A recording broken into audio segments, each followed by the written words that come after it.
दोस्तों, कहते हैं कि जो इंसान गलत करता है उसे इस धरती पर ही सब भोगना पड़ता है। स्वर्ग नर्क सब यहीं पर है।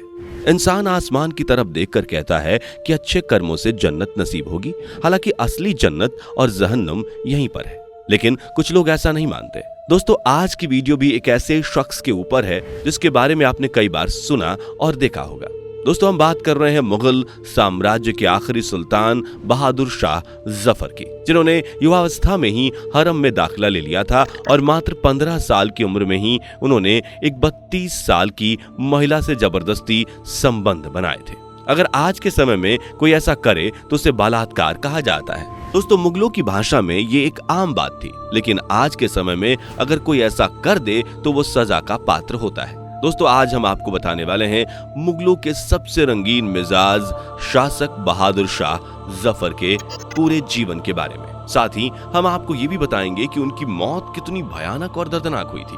दोस्तों, ये बात है 18वीं शताब्दी की, जब अकबर शाह द्वितीय का शासन था। अकबर ने एक हिंदू लड़की से शादी की थी जिसका नाम लाल बाई था, और लाल बाई से ही बहादुर शाह जफर का जन्म हुआ था।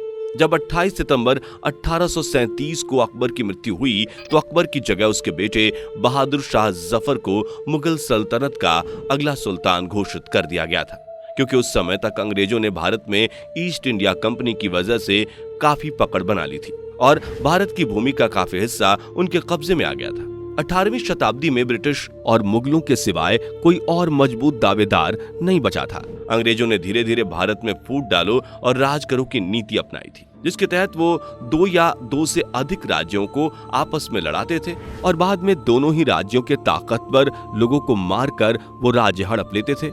ऐसा करके अंग्रेजों ने भारत में अपनी कई जमीनें बना ली थी। अंग्रेजों के अलावा भारत में मुगलों के पास भी काफी जमीन थी। मुगल परिवार शाही परिवार था। उनके खाने पीने पहनने में काफी पैसा खर्च होता था। मुगल सल्तनत भारतीय किसानों से फसल, जमीन और कई तरह के कर भी वसूलती थी। मुगल सल्तनत के मंत्रियों को पता था कि अगर मुगल सल्तनत की गद्दी खाली रह गई तो वो दिन दूर नहीं जब अंग्रेज पूरी मुगल सल्तनत की जमीन, रुपया सब अपने नाम कर लेंगे। इसलिए जल्द ही बहादुर शाह जफर को ही सुल्तान घोषित कर दिया गया। लेकिन बहादुर शाह चांदी का चम्मच लेकर पैदा हुआ था। उसे राज्य में चल रही समस्याओं का कोई ज्ञान नहीं था। बस उसे 2 चीजों से मतलब होता था, एक शाही खाने से और दूसरे पूरे राज्य की लड़कियों और औरतों से।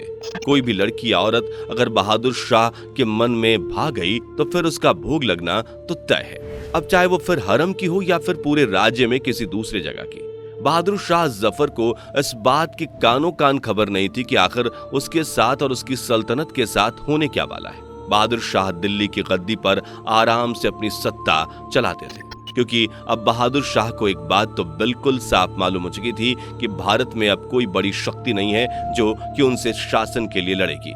लेकिन बहादुर शाह इस बात से अनजान थे कि भारत में ही एक बड़ी ताकत दस्तक दे चुकी है, जो कि हथियार से नहीं बल्कि दिमाग से शासन कर रही है। दोस्तों, 1850 तक भारत के अधिकतर बड़े हिस्से अंग्रेजों ने अपने अधीन कर लिए थे। गुजरात के बंदरगाहों पर व्यापार करते करते अंग्रेजों ने गुजरात को अपने अधीन कर लिया था। ऐसे ही महाराष्ट्र के हिस्सों को भी अंग्रेजों ने अपने हिस्से में कर लिया था। बहादुर शाह को शायद इस बात की भनक भी नहीं थी कि उन्हें चारों तरफ से घेरा जा रहा है। वैसे बहादुर शाह जफर को भनक होगी भी कैसे? बहादुर शाह जी तो इस समय शादियां करने में व्यस्त थे। बहादुर शाह के बारे में कहा जाता है कि वो अव्वल दर्जे के शायर थे।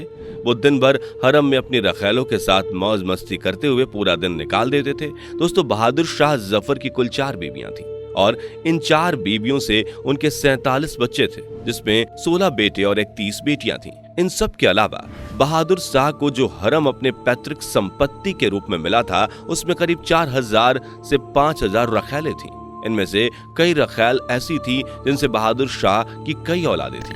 दोस्तों, अंग्रेजों की नजर अब दिल्ली पर थी। तभी इतिहास में दर्ज सबसे बड़ी क्रांति को अंजाम दिया गया, जिसे हम सब 1857 की क्रांति के नाम से भी जानते हैं। इस क्रांति ने पूरे भारत के उन सिपाहियों में ऊर्जा भर दी जो ब्रिटिश शासन के लिए काम करते थे। इस क्रांति में कई अंग्रेज अधिकारियों की हत्या कर दी गई थी, जिसकी वजह से तत्कालीन सुल्तान बहादुर शाह जफर पर अंग्रेजों द्वारा उंगली उठाई जाने लगी कि वो इस दंगे को भड़का रहे हैं। और देखते ही देखते इस दंगे ने एक विकराल रूप ले लिया, जिसके बाद ये दंगा शांत होने का नाम ही नहीं ले रहा था।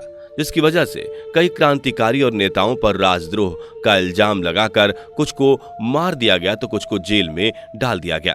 लेकिन अंग्रेजों ने इस क्रांति को ही ढाल बनाकर एक ऐसी चाल चली और बहादुर शाह जफर पर देशद्रोह का इल्जाम लगाकर उन्हें देश निकाला दे दिया गया। 7 अक्टूबर सन 1862 की सुबह जब पूरी दिल्ली सो रही थी, उस समय लोगों को पता भी नहीं था कि उनके बादशाह को देश निकाला दे दिया गया है। उसी सुबह लोगों को पता चलने से पहले बहादुर शाह जफर को अंग्रेजों ने सुबह 3 बजे ही रंगून के लिए रवाना कर दिया।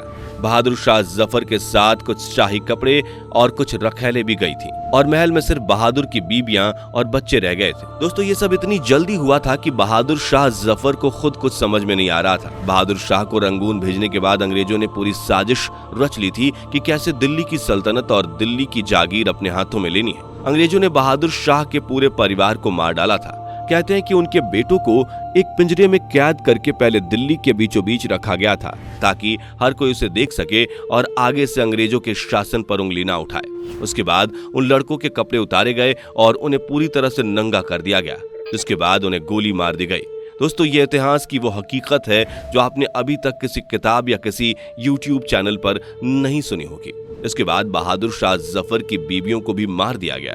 अंग्रेजों ने बहादुर शाह के महल से काफी कीमती पत्थर और नगीने प्राप्त किए थे और बहादुर शाह के सिंहासन पर लगा हुआ हीरा भी निकाल लिया था, जिसे वो अपने साथ इंग्लैंड ले गए थे। अंग्रेजों ने महल के राजकोष को पूरी तरह से खाली कर दिया था। यहाँ तक कि राज दरबार में पड़ी हुई कुर्सियों को भी अंग्रेज अपने साथ ले गए थे। बता दें, वो कुर्सियां मंत्रियों के लिए थी जिन्हें अकबर के जमाने में मिस्र से मंगवाया गया था। इधर रंगून में बहादुर शाह जफर की तबीयत बिगड़ने लगी थी, क्योंकि महल में उन्हें शाही खाना खाने को मिलता था, लेकिन वहाँ पर उन्हें एक आम कैदी की तरह ही खाना दिया जा रहा था, जिसकी वजह से उनकी तबीयत और बिगड़ने लगी थी। और जिन रखैलों को वो अपने साथ ले आए थे, उन रखैलों को भी उनसे अलग कर दिया गया था। दिल्ली के महल में अब हरम के सिवा और कुछ नहीं बचा था। हरम में भी अंग्रेजों ने जवान लड़कियों को चुनकर अलग कर दिया और जितनी भी 30 साल से ऊपर की औरतें थी या बूढ़ी महिलाएं थी, उन्हें गोली मार दी गई थी। कहते हैं कि उस दिन दिल्ली में करीब 500 से 700 के बीच औरतों को मारा गया था। महल से निकलने वाली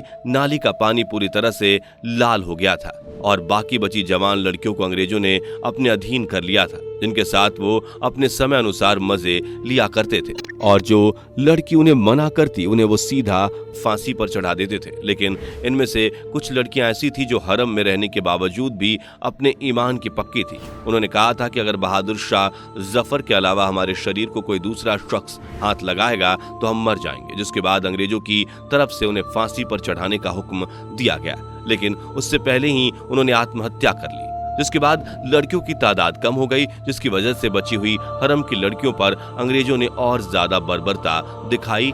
अब एक लड़की के साथ करीब 10-10 अंग्रेज हम बिस्तर होते थे और उन्हें खाने को कुछ भी नहीं देते थे, जिसकी वजह से कुछ तो भूख से मर गई थी। कहते हैं कि वो एक बहुत भयानक समय था। किसी ने नहीं सोचा होगा कि भारत में अपनी पकड़ बनाने वाला ये मुगल साम्राज्य इस तरह से टूटेगा। दोस्तों, बता दें कि अंग्रेज बहादुर शाह जफर के सारे बच्चों को नहीं मार पाए थे, क्योंकि उनके बच्चों में से 2 बच्चे भाग गए थे, जो कि बाद में कसाई की दुकान में काम करने लगे थे और उन्होंने ही दिल्ली में मुगल वंश को आगे बढ़ाया था। लेकिन बाद में मुगल उतने रईस नहीं रह गए थे। कोई रिक्शा चलाकर अपना गुजारा करता था तो कोई साइकिल के टायर में पंचर लगाकर अपने परिवार का पेट भरता था।